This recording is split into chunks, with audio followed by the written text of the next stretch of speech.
Regardless of if you're just starting out or are a tier 1 pro, this video will teach you things about Fortnite that I can guarantee you didn't know. Like the fact that you can build further in front of you by looking to the left instead of straight, or how cones and stairs, even when edited into the exact same shape, still behave completely differently. But in order to understand why these things happen, you must have a deeper understanding of how the building grid works. Even though there are 4 building pieces, there are only 3 slots where builds can be placed.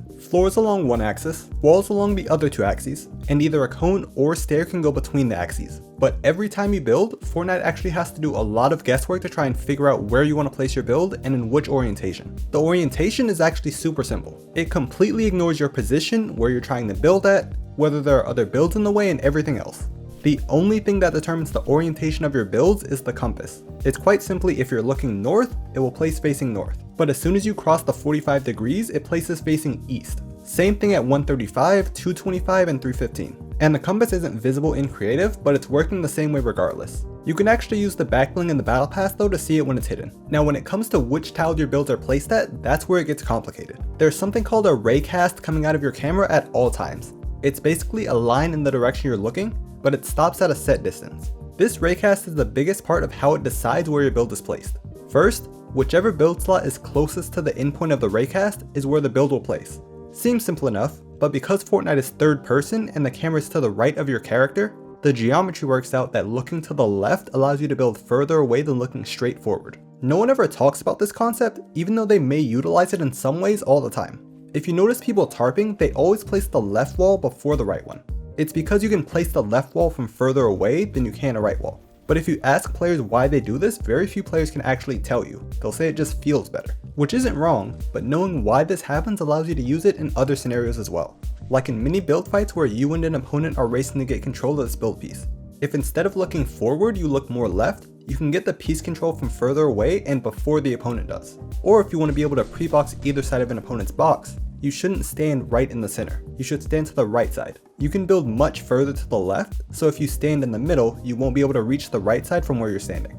The next thing to know is if the raycast is colliding with another build, it reacts completely differently than if the raycast doesn't collide with anything. Once it collides with another build, then it only cares about where the raycast hits on that build. It's easier explained with this example. When I hold up my cone here, the raycast ends such that the build will be placed on top of the wall. But once there's a stair over me, now all that matters is whether I'm looking at the top or bottom half of the stair. If I look at the bottom half, nothing happens because it's trying to place on a tile that already has a stair.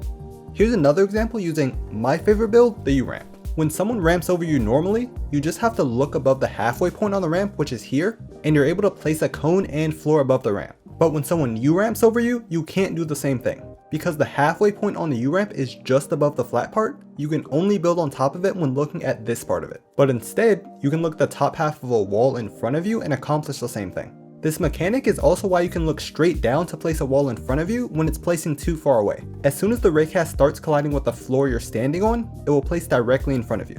The last step in determining where your build will ultimately place is what I like to call magnets, and it's pretty simple.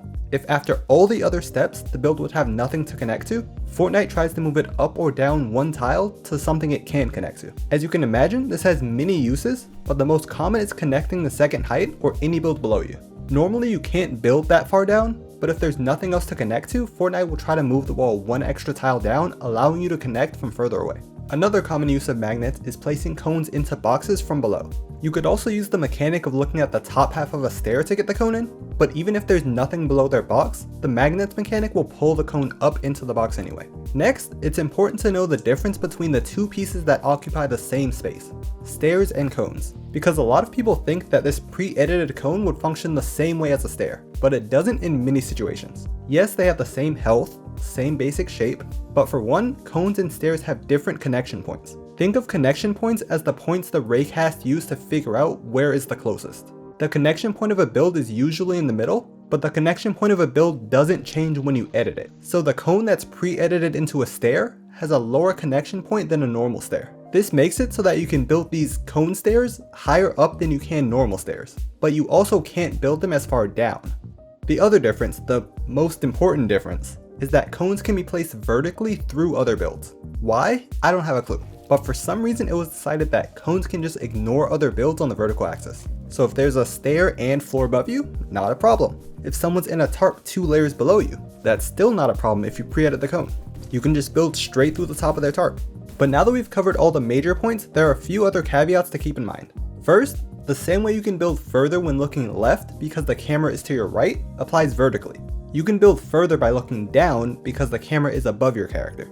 Lastly, I didn't get these set of rules from Fortnite's code or anything official. I am a programmer myself, so I can imagine how it may have been implemented, but I've never actually seen any of Fortnite's code. I created these set of rules to explain how I understand the building grid in a way that hopefully everyone can understand. This understanding of the building grid is what allows you to make use of advanced strategies like the ones in these videos. Don't forget to subscribe if you're new, and until next time, farewell.